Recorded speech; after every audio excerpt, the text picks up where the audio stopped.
Assalamualaikum warahmatullahi wabarakatuh. Perkenalkan, nama saya Kotrun Nada dari kelas PBA 4A.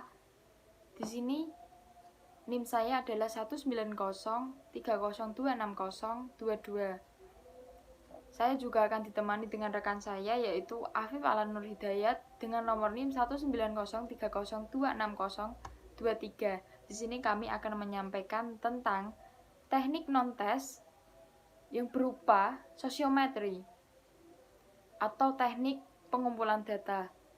Langsung saja saya jelaskan.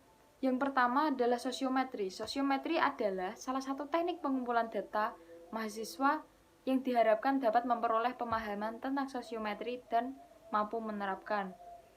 Selanjutnya tujuannya. Tujuan sosiometri adalah mendeskripsikan pengertian sosiometri. Yang kedua, membuat angket dan mentabulasikan hasil angket sosiometri. Yang ketiga, mampu membuat sosiogram dan membuat analisis sosiometri. Nah, selanjutnya yaitu konsep dari sosiometri dan langkah-langkah pengadministrasian. Yang kedua, pendalaman konsep. Pendalaman konsep atau latihan membuat angket sosiometri, mentabulasi, membuat sosiogram, dan melakukan analisis hasil. Selanjutnya, yaitu metode. Metode sosiometri ini mula-mula dikembangkan oleh Moreno dan Jenny.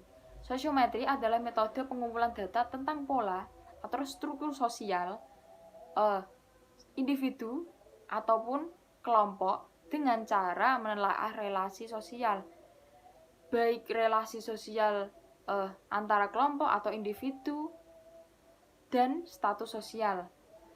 Selanjutnya, kegunaan metode sosiometri. Metode ini memiliki kegunaan antara lain yaitu memperbaiki sosial individu. Yang kedua, menentukan norma-norma pergaulan. Dan yang ketiga yaitu mengenali kelompok atau kekompakan dan perpecahan antara anggota kelompok. Nah, sosiometri ini memiliki banyak tipe, antara lain tipe yang pertama yaitu tipe nominatif. Tipe nominatif ini bisa disebut dengan tipe individu yang diminta untuk memilih siapa saja yang disenangi atau yang tidak disenangi dalam melakukan suatu aktivitas. Nah, di sini tipe nominatif memiliki contoh pertanyaan sosiometri kepada siswa. Yang pertama adalah dengan siapa Anda senang belajar atau dengan siapa Anda senang belajar kelompok. Dan yang kedua yaitu apabila Anda mengalami kesulitan, dengan siapa Anda berbagi atau dengan siapa Anda memilih orang-orang untuk berbagi dan dimintai pertolongan. Selanjutnya yaitu langkah. Tipe nominatif memiliki langkah-langkah, yaitu yang pertama langkah persiapan, selanjutnya langkah pelaksanaan, dan langkah persiapan itu sendiri memiliki 3, yaitu yang pertama menentukan kelompok atau menentukan suatu kelompok dari masing-masing siswa. Yang kedua yaitu memberikan informasi dan tujuan diselenggarakannya sosiometri. Yang ketiga mempersiapkan angket sosiometri. Nah, selanjutnya menuju pada tahap pelaksanaan. Setelah tahap persiapan, lalu tahap pelaksanaan yang berisi membagikan dan mengisi angket sosiometri. Selanjutnya, setelah itu mengumpulkan kembali dan memeriksa pengisiannya sebelum kembali pada tahap akhir yaitu analisis hasil. Jadi sebelum menuju ke analisis hasil, nanti dikumpulkan terlebih dahulu dan dilihat terlebih dahulu angka tersebut. Nah, yang terakhir yaitu menuju ke analisis hasil. Di sini analisis hasil sendiri harus menuju beberapa aspek, yaitu memeriksa hasil sosiometri atau hasil angket yang sudah diisi dari awal persiapan tadi sebelum ke tahap pelaksana. Yang kedua adalah mengadakan tabulasi dan membuat matriks sosiometri. sebelum membuat tabulasi terlebih dahulu, sehingga nanti bisa ditentukan atau bisa membuat yang namanya sosiogram.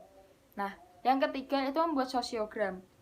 Lalu, membuat intensitas pemilihan berupa status pemilihan, status penolakan, ataupun status pemilihan dan penolakan. Nah, di sini bisa kita lihat di dalam PowerPoint contoh pengisian angket sosiometri. Nah, di sini terlihat di dalam kotak angketnya berisi daftar isian sosiometri, yaitu meliputi nama, kelas, tanggal, kriterium yang dituju untuk kelompok studi. Nah, pilihan pertama dengan alasan dan pilihan kedua dengan alasan apa dan dengan kriteria seperti apa. Lalu, nama, umur, jenis kelamin, dan alamat. Nah, ketika angka sudah terisi, sudah pada tahap pengisian, selanjutnya menuju ke tahap pemilihan, yaitu dicek terlebih dahulu sebelum menuju ke tahap selanjutnya. Selanjutnya yaitu menuju ke tahap selanjutnya, tabel tabulasi sosiometri. Nah, sosiometri ini data yang diperoleh dari angkat sosiometri dirangkum dalam matriks sosiometri, yaitu tabel. Nah, tabel ini berisi nama pemilih, nama yang dipilih, beserta urutan pilihan dan jumlah pilihannya. Bisa dilihat contoh yang di PowerPoint. Dalam tabel tersebut terlihat pemilih yang dipilih A, B, C, D, E dengan pilihan yang pertama, pilihan yang kedua, dan pilihan yang ketiga sekaligus dengan jumlah pilihan, dan yang terakhir yaitu skor pilihan. Nah, dari pemilih yang dipilih, di situ terlihat dari A, B, C, D, dan E semuanya berbeda, sehingga skor yang dihasilkan nanti pada tahap akhir yaitu berbeda. Karena pada pilihan satu, pilihan pertama, pilihan kedua, dan pilihan ketiga dari masing-masing siswa atau masing-masing ilustrasi tersebut sudah berbeda. Sudah pengisian angkanya sudah beda, sehingga skor yang dihasilkan juga berbeda. Selanjutnya yaitu sosiogram. Nah, sebelum menuju ke sosiogram apa sih sosiogram? Sosiogram adalah penggambaran garis sosial atau garis hubungan sosial yang dibuat berdasarkan pada data tabel tabulasi yang seperti contoh di atas tadi adalah contoh tabulasi sosiometri. Nah, sosiometri pada tabulasi tersebut dapat dipakai untuk melihat hubungan sosial secara keseluruhan.